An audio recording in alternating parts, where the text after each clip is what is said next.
Otep à tous, bien-aimés frères et sœurs, le président Donald Trump déclenche un tsunami de tarifs douaniers en s'attaquant directement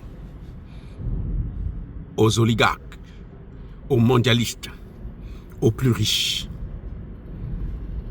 C'est comme si nous sommes dans un règlement de compte planétaire à la Trump.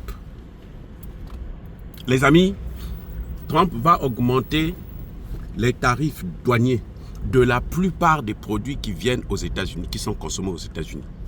Fabriqués à l'extérieur, mais consommés aux États-Unis. Il y a des gens qui s'insurgent, qui disent que c'est le consommateur qui va payer, c'est le plus pauvre qui va payer. Non, c'est faux, c'est pas le plus pauvre qui va payer, c'est le riche qui va payer. Parce que si le pauvre paye, il y aura ici aux États-Unis un tremblement de terre politique. Et Trump ne pourra pas terminer ces 4 ans. J'ai dit, je reprends. Si c'est le consommateur qui va payer à cette allure, Trump ne pourra pas terminer les 4 ans. Mais il n'est pas aussi bête que ça. Il a réfléchi, il a un cabinet qui est là pour ça, qui travaille. En fait, la réalité, c'est que Trump s'attaque au mondialisme. Eh oui, il s'attaque au mondialisme. Trump a découvert une chose qui est très importante. Qu'il y a de grandes entreprises, ou d'ailleurs la plupart des grandes entreprises américaines ici aux États-Unis, Microsoft, Amazon, Apple, toute cette gamme-là, tous les grands-là, ils ne contribuent plus à l'économie américaine. Ils ne payent rien. Par un système de double imposition. Quand on vous demande de payer des impôts dans tel pays,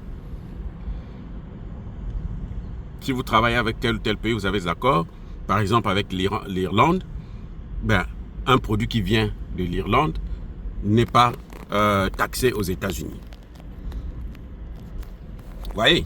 Et en Irlande même, c'est taxé, mais alors, c'est des croupinettes, c'est 4% seulement.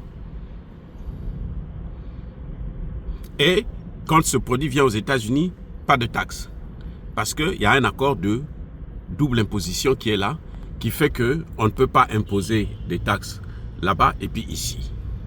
Or ici, les taxes, c'est autour de 30%. Hein, c'est beaucoup.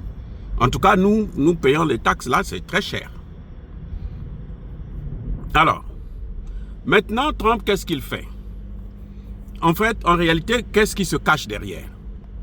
C'est que vous prenez par exemple Apple, qui est une fabrication américaine, pure. Ça, c'est américain. Samsung, c'est coréen. Apple, c'est américain, 100% américain. Apple va fabriquer ses téléphones le plus souvent en Chine. Avant, en tout cas, c'était en Chine. Maintenant, je ne sais pas si ça continue. C'est en Chine qu'il fabrique encore. Quand il fabrique le téléphone Apple, par exemple 16, fabriqué en Chine, Apple achète ça en Chine à $100 américains. À supposer, je donne un chiffre comme ça. Et quand Apple amène ce téléphone ici aux États-Unis, il le vend à $1000. Donc, ils ont une marge de manœuvre de près de 800, si on enlève aussi les droits les tarifs douaniers, les ceci et cela. Alors, maintenant que fait Apple? Au lieu d'acheter ça en Chine et venir avec ça directement aux États-Unis, il prend une succursale de Apple qui se trouve en Irlande, qui achète ce téléphone-là en Chine à 100 francs, $100, et qui va payer les taxes en Irlande à peine 4%. 4%, donc pratiquement rien, 4%. Et ce téléphone-là, qui va coûter 4%, il l'amène ici aux États-Unis. Il le vend à 1000 $, pas de taxes. Ça veut dire quoi? Pas d'impôt. Ça veut dire que, Apple fait une grosse marge de manœuvre de près de 800, comme je venais de dire. Vous voyez? Et c'est ça que Trump attaque, ce système-là. Il ne peut pas renégocier, parce que renégocier les accords, ça va prendre des années. Donc il sera peut-être même plus là au pouvoir. Donc ce qu'il fait, c'est que il dit non, c'est pas grave. Tout produit qui rentre ici, là, je mets 25% ou 50%. Là, ça varie selon les pays. Tout produit. Donc vous payez plus vos impôts, vous payez pas des impôts, oui, la double imposition. Mais au nom de la souveraineté de l'État, le produit qui rentre ici, là, 25%. Ah oui? Ou 30%. Vous êtes obligé de payer, puisque vos consommateurs sont ici aux États-Unis, qui payent beaucoup d'argent. Donc, eux, les riches, là, ils vont faire rentrer maintenant l'argent dans les caisses de l'État américain. Maintenant, vous allez me dire que ils vont ramener ce prix-là, ces 25%-là, sur le consommateur. Ça veut dire que le produit là, le téléphone qu'ils ont acheté à 100 $ là-bas, et qu'ils amènent ici, que Trump taxe à 50%, ils vont le vendre, au lieu de le vendre à 1000 francs, ils vont le vendre à 1500 $. Et là, le consommateur qui achète le téléphone à 1500 $ va se dire non, moi je n'achète plus le téléphone à 1500 $. Surtout qu'à Dubaï, là, en Chine, enfin, tu auras le même téléphone à 50 $.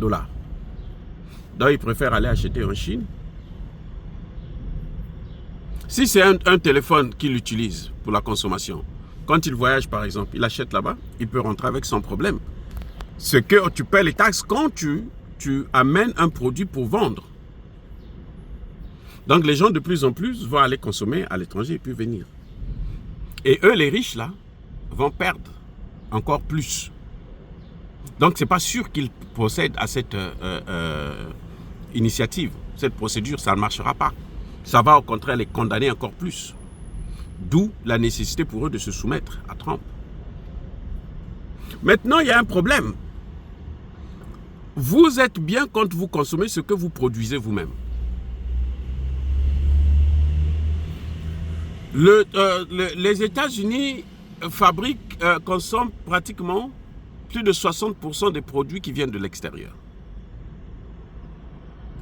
Alors, est-ce que Trump peut compenser ça pour former? Il y a une difficulté puisqu'il n'a pas d'ingénieurs. Actuellement, il y a peu d'ingénieurs qui sortent aux États-Unis.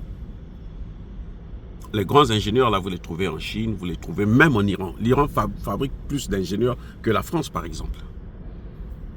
Chaque année, c'est des grands. L'Inde, c'est même pas la peine. Donc, ça fait que ça va être un peu difficile sur ce point. Mais, en tout cas, Trump pourra faire rentrer un peu d'argent. Et la loi, elle rentre en application là. Pour ceux qui sont à 10% et autres là, c'est le 5, donc demain. Les produits qui sont augmentés à plus de 25% là, c'est à partir du 9, dans la semaine prochaine. Ça déclenche un tsunami, mais alors c'est incroyable. Maintenant, nous les Africains, est-ce que nous sommes frappés par ça? Non. Parce que combien de produits que nous fabriquons en Afrique qui sont consommés aux États-Unis? Vous allez me dire que nous, on consomme, par exemple, le produit africain, là, la sauce graine. Mais c'est combien de kilos ou de tonnes de sauce graine que l'on consomme aux États-Unis? C'est rien du tout. Donc nous ne perdons pas, nous n'avons pas assez de gros problèmes. Et nous ne consommons pas aussi beaucoup américains parce que chez nous là-bas, nous consommons ce que nous produisons nous-mêmes. En tout cas, en ce qui concerne la nourriture. C'est pour ça que la crise des céréales due à la guerre en Ukraine n'a pas touché l'Afrique. Sinon, l'Afrique serait complètement dévastée. On n'a pas été touché à cause de ça. Donc voilà les amis, c'est une révolution dans le monde international et qui fera très très mal aux mondialistes. D'ailleurs, tous y sont dans tous les États, la France, l'Italie, l'Allemagne, la Grande-Bretagne, tous y sont, mais alors dans tous les États, parce que Trump est en train de les frapper très très très durement. Voilà, bien-aimés frères et sœurs, soyez bénis, abondamment bénis par le Dieu de Kémite et par nos ancêtres angélisés. Mais que tous ceux qui persécutent le continent africain, le pillent et le déstabilisent, qu'ils soient noirs, blancs, chinois, arabes, juifs, indiens ou qui qu'ils soient punis, maudits, foudroyés, neutralisés, écrasés, effacés par le Dieu de Kémite et par nos ancêtres angélisés. Vive l'Afrique éternelle, j'ai dit et j'assume.